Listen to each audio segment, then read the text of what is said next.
Kenapa selalu termuat di dalam semua pendapat umum fraksi tentang belanja pegawai ya karena memang banyak sekali di beberapa tahun silam itu memang silpanya cukup besar sehingga harapan kami pemerintah Kota Malang melakukan pemetaan lebih detail, lebih jeli lagi.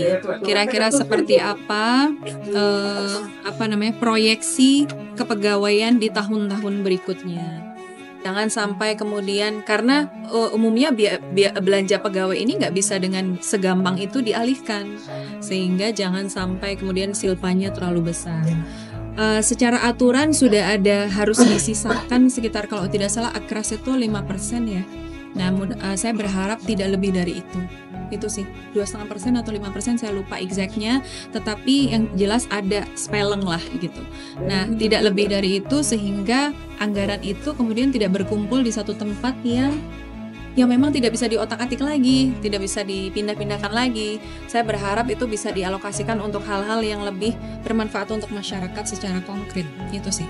Memang ada kebijakan pusat yang kita tidak bisa menolak begitu ya. Tetapi saya berharap di dalam perumusan itu masih ada kebijakan daerah atau wewenang daerah yang masih bisa diutak-atik lagi, sehingga itu akan lebih ideal alokasinya.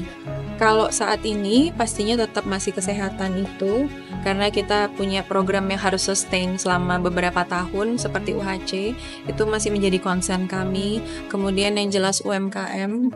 Kemudian kalau dari sisi pendidikan saya pikir Sarpras itu sudah terbantu dengan beberapa CSR yang diinisiasi oleh eksekutif. Saya sangat apresiasi. Mungkin itu.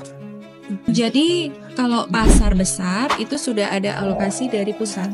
Tentu saja pasti nanti akan ada pendampingan dari kita. Tetapi secara nominal kita belum tahu detailnya. Kalau untuk dua pasar yang lain karena memang itu ada MOU dengan pihak ketiga sehingga itu nanti seharusnya sih tidak usah mengeluarkan biaya kembali ya. Tetapi nanti kita lihat lagi seperti apa alokasinya. UHC ini berapa Mbak 2025 saya masih belum mendeteksi secara detail karena saya harus baca detailnya. Yang jelas kalau tahun lalu 170 miliar, kemungkinan tahun ini akan meningkat karena dari 106% itu ternyata yang existing itu 94%. Sehingga saya berharap 94% ini terdiri dari beberapa segmen ya teman-teman. Jadi ada PBPU, kemudian PBID, kemudian ada beberapa segmen yang lain dan mandiri sehingga untuk pembiayaan PBID tentu saja masih belum cukup untuk mengcover semua masyarakat Kota Malang. Nanti akan kita rapikan pendataannya sehingga nanti jelas gitu berapa nanti tahun depan. Untuk Porprov ini tetap samakah dengan yang diusulkan 51 miliar atau akan ada pembahasan? Sepertinya akan ada penyesuaian kembali berkaitan dengan anggarannya kayaknya lebih dari 51. Tapi mudah-mudahan itu konkret dan efektif. Kok bisa lebih?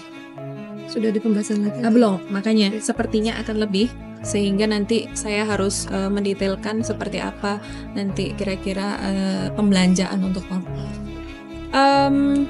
Saya pikir teman-teman dari komisi itu kan terdiri dari beberapa fraksi ya. Saya pikir mereka juga sudah mendapatkan arahan dan juga punya kesamaan visi karena tadi saya lihat di semua fraksi disebutkan tentang Porprov. Jadi tidak ada arahan khusus tetapi memang kami sepakat untuk mensukseskan Porprov 2025 karena ini pertama kalinya kita ketempatan dan ini berkolaborasi dengan Malang Raya lainnya, Kota Batu dan Kabupaten Malang sehingga kita harus all out untuk mensukseskan ini.